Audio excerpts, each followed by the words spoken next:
Good morning to everyone, and also, of course, to all of those that are online. This reading is from Songs of the Soul. This is a beautiful book that Yogananda wrote many, many years ago when he first came to America. And this poem is entitled Freedom. Brave cords bind me hand and foot, yet lo, I am free, ever free. Disease, ply your tortures, still I am free, ever free. Health, try your lures, but see, I am free, ever free. Death, destroy if you will my body, prison caged or uncaged. I am free, ever free. Forged in the furnace of incarnations, long chains of earthly desires have tried to bind me. But I escape from life to life, and at last I am free, ever free. Through the portal of the rainbow, I entered heaven's free skies. Now I am free, ever free. Naught can bind me. If I bind not myself, none can free me. If I know not, I am free. Knowing that naught exists to bind me, I know I am free, ever free.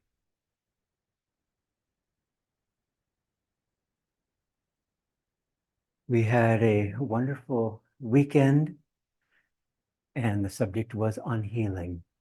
And sometimes when we think of this experience we're having on this earth plane, sometimes we wonder, is this a gymnasium? Is this a hospital? What is this place? What are we doing here?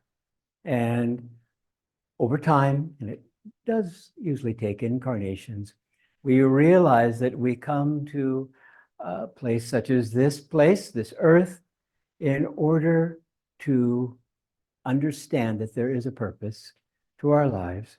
And the purpose is to awaken from this dream. And again, it's not that we're not free, we are free. I love this poem, we're free. That is not the issue, and that's not an easy thing to really take in on a cellular level, because of course the Maya, the karma, our environment, God knows what, is always mirroring back to us.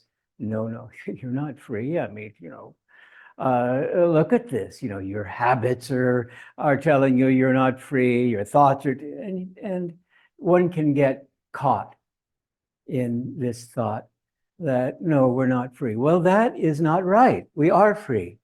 Now, the loose end, okay, good to face that reality. We need to awaken to our freedom. So in that way, there's no difference between us and the saints. That needs to be something that's very clear to us. But at the same time, we have some work to do. It's okay. We've come down to this earth to work. But remember, as Yogananda said, and I'm so happy for that, we're here to be entertained and instructed. So yes, work, but he also said you must be very joyous and happy at all times. So that's entertainment. God is joy and joy is God. Roma and I are just about ready to go into seclusion today.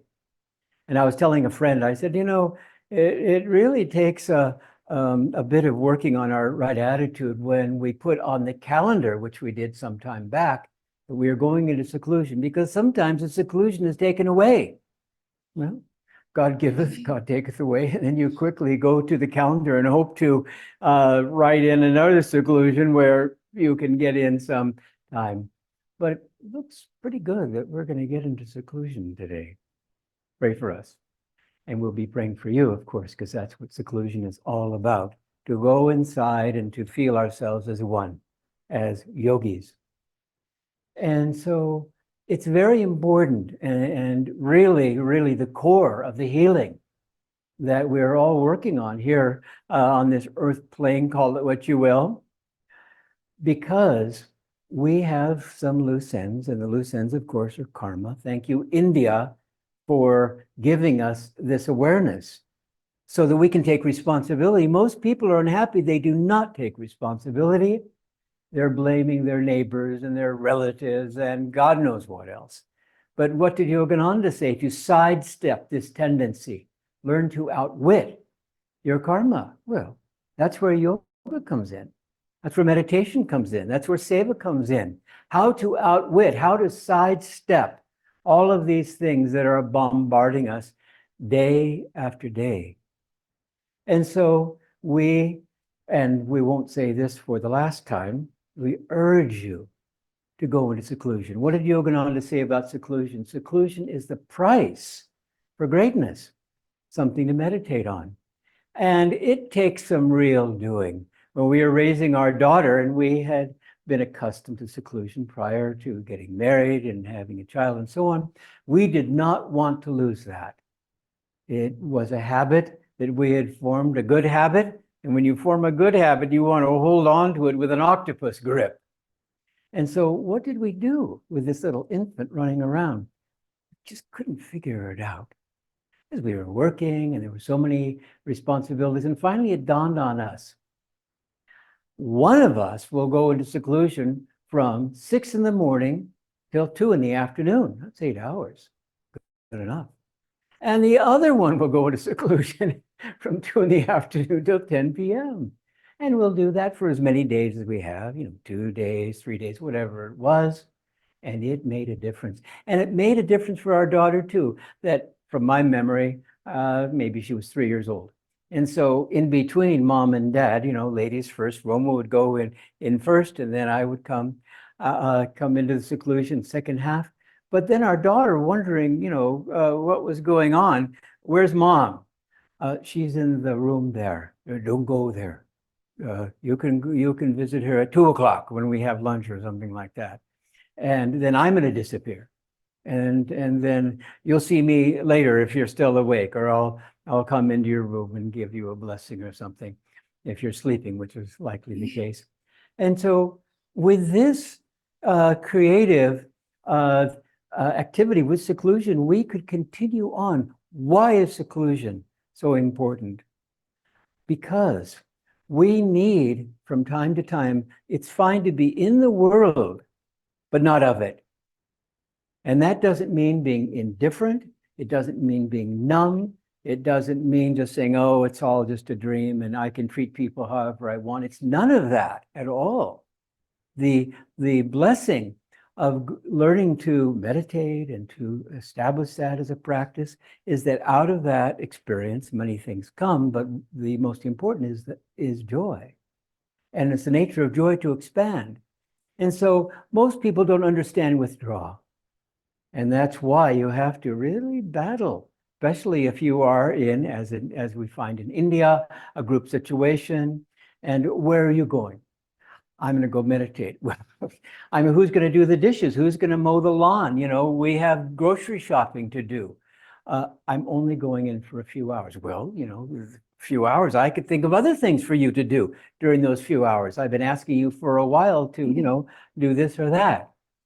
We have to make it a priority. Seek ye first the kingdom of God, and all these things shall be added unto you. Right from the Bible, right from the great master Christ. Seek ye first the kingdom of God, and all these things shall be added unto you. What is the Maya in charge of? And again, it's all God, so we shouldn't get mad at the Maya. The Maya is in charge of having a joyless existence. Joy is God. So if the Maya can keep us off of our game, off of our center, out of the zone, describe it as you will, out of our spines, the deep spine where the chakras reside, then it's done its work. I had a wonderful day, the Maya says at the end of the day, just as we, sink into sleep. They had a joyless day. Fantastic. I tricked them over and over. I sent in negative thoughts, and I had that person call them that is always grumpy, and so that brought their energy down for a few hours, and then the food burnt, and it was a fabulous day. And they were so immersed in this tornado that I created in their lives, this confusion, that they forgot even to pray to God. So even God and the gurus were saying, my God, I mean, what is this? Have I made the Maya so potent that they forgot even to pause for a moment? Here's the Maya rejoicing at the end of the day, and I have them in a stranglehold the entire time. Well, if we have formed the habits, whether it's meditation, seclusion, whatever it might be, then we're the jnani, we're in the watchful state. So even when the Maya is coming down with cruel force, it seems, and remember, God does everything for the best. It's never meant to hurt us. It's only meant to expand our hearts, to expand our consciousness. Sometimes it doesn't feel like that, but there it is. That's a fact. Test it. So bit by bit, we begin to appreciate that there has to be, like some cars have reserve tanks. There has to be enough reserve. There always has to be enough reserve, enough bliss, so that we're not caught up by some of these experiences that come our way that we need in order to grow. And if you want to test that, then look back yesterday, 10 years ago, whatever, those things that were just created such turmoil. And you'll find, I would imagine every single time, that, I really needed it. I did not like it, but I needed it. I was getting, too much in my ego, whatever it might be. I was getting off of track. I was being too judgmental. Self-loathing, perhaps, was the experience. God knows what. And I needed that. It was harsh, but I needed it. And I needed it for that length of time. Maybe it was health issues. Maybe, there was turmoil in my mind and I had to go to the psychologist, whatever it might be. Healing is needed on all fronts. That's why we have to be vigilant, be in the watchful state. Sometimes the mind is off, too much worry. Other times the heart's off. Well, that has to be dealt with too. Keep the heart open. Sometimes the body is starting to fall apart. Well, what is that about? Etc. And so bit by bit, we begin to appreciate the importance of living in the spine. Recently, Swami, during a higher initiation, the second Kriya, we just had that here. Then the emphasis of that second Kriya, without giving you the technique, is to work on the chakras. And what was Swami's emphasis? We had his video as he was going through the philosophy and the technique. Fabulous. He was saying, when you're spending time in this technique, especially emphasize the joy that is there in each chakra. The lower chakras often get bad press. Okay, fine. We understand that. The yogis say always, spend time at the point between the eyebrows and our heart, etc. Okay. But the fact of the matter is that each of the chakras have a purpose. Each of the chakras have a positive quality too. So in each one, there's joy to be found. And they become our friends. And bit by bit, we begin to understand, live more in the spine. And I'm so happy that I know that it's not just the physical spine, because I didn't understand what that was about when I heard initially live in the spine. I thought, man, I'm not sure if I'm ready for this teaching. That's just too strange. Well, we're not talking about that, obviously. The energy, the astral spine where the chakras reside. And bit by bit, we begin to appreciate this is the healing that's required. Joy. Joy can heal us mentally, emotionally, physically, on all levels. It's the fruit of meditation too, joy. And that joy, it's the nature of joy to expand. And so we start to begin to feel for one another as we would feel for others. And that's so important because that's who we are. We're not just this body and personality and all this. We're everyone. And that's why we love the saints, because they are the examples, the living examples of what it is to have reached the heights of perfection. And what is perfection? Blissful omnipresence, permanently through eternity. And that's where we come from, and that's where we are going back to, and that's where we are now when we can catch a glimpse of that exalted state. And so it was a wonderful weekend to emphasize, and Yogananda, Swami Kriyananda, so much on healing, so much on healing. We no doubt just touched the tip of the iceberg, but nevertheless, find a little bubble and puff on it. Find a little bubble of joy, I should say, and puff on it, as Yogananda recommended. And so this weekend was to remind us of the importance. Physician, heal thyself. That's our job. We have to stay in tune. It's so very, very important. And so go into seclusion, half a day in your own house, come here. India, my God, there's so many places that are supercharged, all of these mandirs everywhere. Thank you, India. But don't be thinking that it's impossible, even though your situation may be very, very, very demanding through work, through home, God knows what. You can find an hour, 2 hours, 3 hours, and then as soon as you leave seclusion, race to your calendar, and perhaps in another 3 months, 6 months, write down the next time. Because in seclusion, we're a different person. The dust settles. Literally, the dust settles. All the activities where we can spend some time in God. And so we'll be praying for you in our seclusion. And, we're not going to be going into seclusion for a year, although that sounds attractive. It'll be a reasonable amount of time. And then we'll come out and we'll be, God willing, better for it. So.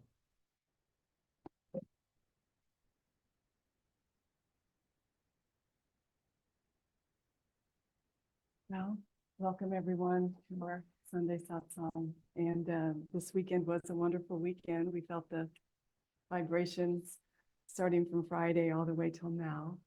And the topic of the weekend was how to have radiant health and well-being. And we delved into the teachings of Paramahansa Yogananda. And the emphasis was on health and well-being and how to achieve that in your life, in your mental capacity, in your physical capacity, in your emotional capacity, and in your spiritual capacity. And we have all of these vibrations within each one of us that need to be filled and that need to be harmonized and that need to be balanced. We need to have a balanced life. And so Yogananda gives us many things about diet, about healthy eating, exercise, meditation, yoga, affirmation, good thoughts, all of the mental diet, the physical diet, all of it comes together so that in this lifetime, this body that we are carrying around will be fit for what? For self-realization. This is the reason why we want to be healthy and we want to have radiant health and we want to have well-being. It's because we want to realize who we really are in this lifetime. That is the purpose of that. This is the purpose of all of it. And if we find ourselves in ill health, there are remedies for that. But the greatest remedy of all, the most important, the number one remedy is to find God in your life. Is to seek and find God in your life and open up to his vibrations so that you can realize yourself as part of God. That is the purpose of our life. And then we are capable and able to share this love with those around us who our karma has drawn to us in this life. We do not have to look elsewhere and say, oh, if only I had that environment, I could be healthy. If only I had that husband, I could be happy. If only I had that body, I could be filled with good health. Not so. Before we even came into this life, Master said we choose our lives. We choose our bodies. We choose our karma. We choose what we want to do in this life because we want to learn the lessons that our soul needs to learn so that we can transcend this physical body and go into the soul and go into the spiritual life. This is what we want. We want to commune with God in this life. And so all of these things that we do, affirmation, seclusion, all of that works.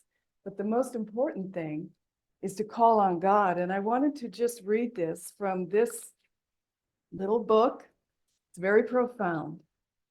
After we do the affirmations, Swamiji says it's not enough just to affirm in louder, quietly whisper into our super consciousness. That's not enough. We have to call on our super consciousness, which is what we forget to do. We forget to call God into our lives, and we think we're doing it all by ourselves. We're going to use our willpower. But unless we align the willpower that we have with God's power and his will, we won't get very far. And this is what Swamiji says. Why should one pray only after repeating the affirmations? Only after repeating the affirmations. Why not before? Prayer is always good, certainly, but if it isn't uttered with an affirmative consciousness, it can easily become weak and beggarly, a plea that God do all the work without man's active participation. Effective prayer is never passive. It is full of faith. It matures in an attitude of affirmation. To become established in any new quality, it helps first to affirm it, following the sequence that I have described. Then, however, offer that affirmation up in loving prayer to God. It is at the point of our deepest and most positive attunement with him that he helps us the most. By divine attunement, our resistance becomes minimized, and our cooperation with his grace becomes fully open, willing, and superconsciously aware. Prayer is very powerful, and when we pray with that attitude of an open willingness to receive the answer, to receive the power, to receive that energy into our lives, to receive the healing, to receive whatever it is that we want, we open up to our superconscious, and we begin to realize that the physical material body and our life is not the be all and end all. It simply isn't. We have a soul, and we need to nurture the soul qualities that we have within us. We need to be more open to the part of us that is going to bring all the healing. When we're connected to God, when we're in tune with the Guru, when we're in tune with the saints, when we're in tune with love, divine love, our whole life changes. Our whole life becomes one of joy. There isn't a moment when God isn't with us. There isn't a moment. How can there be? We came from God. We are God. There isn't a moment. We've closed ourselves off to that. This is a very scientific age. This is an age where everything can be proven in this material world. Everything. Not so. Because when we leave this body, when we leave this world, what do we take with us? Certainly, we take nothing. Nothing of material substance will go with us. But Master said something very important. He said, what will go with us is our soul, but it's our thoughts, our consciousness at the moment of death. That will determine the level of consciousness when we arrive in the astral world. So it behooves us to always stay in a positive frame of mind, because we never know when we're going to leave this world. To be in a positive frame of mind where you're loving, you're joyful, you're accepting of right where you are, right where you are. We can't really be anywhere else and heal ourselves. We need to be right here in this moment. This moment is where we're going to find God. And the gurus have come to tell us that. The gurus have come to give us the most important information that we need, and it's very scientific. Every moment we need to tune into divine love. Every moment. You know, somebody said to us the other day, it was very sweet, said when he goes to work, he feels like his hair is on fire and it's just sticking out like that. And he goes into this den of activity and tension and stress, and the whole day he's just in this, I've got to get this done. I've got to get this done. How am I going to achieve this? And I have to, and people are on him all the time. He said, the hair is out to there. But he said, when he comes to the center, that his hair comes right back down. And he feels calm, and he feels content, and he feels happy inside. Why is that? It's because when you surround yourself with like-minded souls, all of a sudden the resistance goes. You don't have to be somebody you think you should be.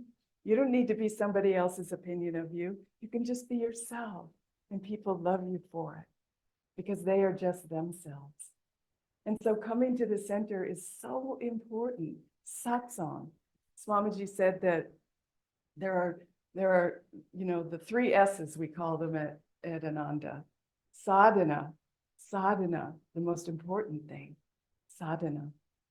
It's so important when you wake up in the morning, because very soon you're going to be swept away into that life, into the physical world, and you won't come back until the very late at night, and the whole day will be gone. But in the morning, wake up before everybody else. Wake up. Sleep will be there. Don't worry about it. You're not going to die, I promise. Get up early and give a half hour, 45 minutes, an hour to God. Practice your techniques, strengthen your aura, get centered, fill your soul with love and joy, connect with God, connect with Him, ask Him to come into your day with you, hold His hand, Divine Mother's there. Say, here I go. Chant Om before you leave your meditation. Pray for the world, pray for your families, pray for your work place, pray for this tension in the world. And then hold on to Divine Mother's hand and say, okay, let's go, and make her your partner. And then go out into the world. How can you yell at your wife or be irritated with the children when you're holding Divine Mother's hand and you've just communed with her? It won't happen. You've been centered. Your energy is calm. You're at peace. And that will carry through the day as long as you hold Divine Mother's hand. Sadhana is so important. And at the end of the day, maybe you've forgotten the whole day about God. Okay, that's okay. You can try, you can affirm, you can pray, you can read spiritual books, you can do all the things that, we can do, but maybe you do forget about God all day long. A lot of us do. At the end of the day, that's your time. Just sit down with Divine Mother and say, here I am, are you there? And then meditate again and commune with her and feel her love and remember the purpose of your life and give it all to God. Give it all to Divine Mother at the end of the day. Just give it to her. Just give it to her.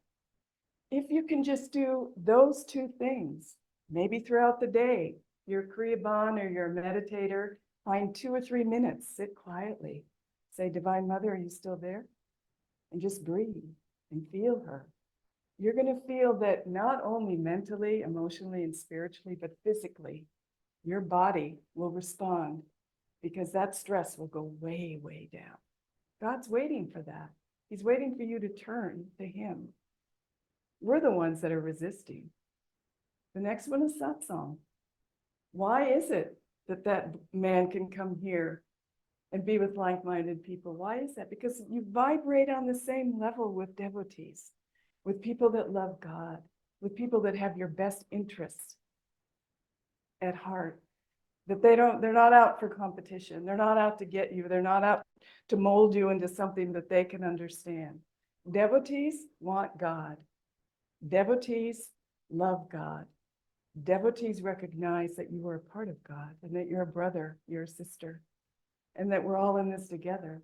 And there's a harmony. There's harmony in living with your Guru Vais. Maybe you can't live with your Guru Vais, but you can have satsang. You can have satsang. Nowadays on WhatsApp, go to WhatsApp. You'll see many prayers, many words of encouragement. We have a healing prayer ministry. Text somebody, say, I'm thinking of you, I'm praying for you. Connect with your Guru Vais. Don't just be in your own little worlds, because eventually that little world it's very small. We are very large. Our souls are very magnetic, and we have a lot to give. So just remember, satsang is one of the very most important things on the spiritual path. It's hard to do it alone. I love when married couples, both of them are on the spiritual path. The children are being raised in a family of Kriyabans or meditators. It's beautiful to see. It's beautiful to see. because they are giving their children the exact thing they need to succeed in this world, and that's God. It's not just for us. We have the power to share this with who God has given us right around us, with the people we work with. We have that power, but we need to get replenished, and our satsang with our guru vibes replenishes us. So don't be strangers to the center. I know it's kind of hard to get here. Divine Mother's doing everything she can to put up signs and directions and this and that, and the road is terrible, and there's always obstacles. That's put there by the Maya. The Divine Mother created the Maya, and she's saying, how sincere are you? Many people just say, the road's too bad, I can't go. I've heard it, I can't tell you how many times. Road's too bad, I can't go. Well, what if Divine Mother said, it's too late, I can't keep you in my arms? You know, I'm not there for you because I've got an appointment. It's not going to happen. Divine Mother is always there. So remove the obstacles in your mind and in your heart. Just go, just come to the center. Or create a family right where you live of spiritual people that understand and that are on the same wavelength. And the other one is seva, learning how to see work as service, see work as seva. So when you go into those situations, when you wake up in the morning, when you have your family, when you're cooking, when you're on the internet and you're going to your meetings, see it as seva. Lord, just pray before all activity. This is my seva for you. I'm doing this with you, and I'm doing this for you. This is not just for me and my paycheck. This is not just for me and my acceleration into the corporation. I am here, and show me how to serve you. Serve God in your work. It just lightens the load. You can be sitting there. Somebody, a coworker, will be needing a prayer, but you're serving God, and he's going to say, pray for that person next to you. You'll get the thought. So you say a prayer for that person next to you that might be having a very hard time. We have the power to help him. We have the power to calm the boss down. We have the power to be that deep ocean of serenity and calmness in the middle of chaos. If you're holding on to Divine Mother's hand, don't forget God. God is there for us. We're forgetting God. And that is the secret to health, radiant well-being, healing, all of it. God is the answer. Super consciousness, our soul connected to God, that is the answer. It's so important to understand that you're not alone. We've never been alone. We never will be alone. And that this life, even if we find ourselves unhealthy or with challenges, or, we're really going through it, even in the darkest of times, Divine Mother's there. She's there. So we just need to reach out. Remember to reach out to Divine Mother, and never, ever allow yourself the thought, I'm on my own on this one. I'm on my own. The world can't help us find God. The world will coax us into finding God, because the world will never give us what we need, ever. We can't take it with us. But we can be channels, and we can be powerhouses of love, divine love. We can be the lovers. And the other thing is, don't think so much of yourself.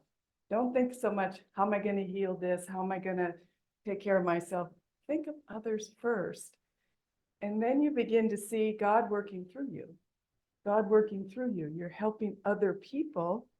And then all of a sudden your circumstances become lighter. They become lighter.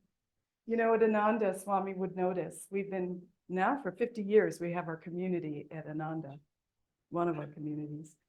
And he said, the people that come to Ananda and ask the questions and seek first to get their trip together. How much does it cost? How much do the fees cost? How do I build my house? How much do you pay your wages? They leave after they find out. No, I'm just kidding. They want to get their trip together. And so they spend years getting their trip together.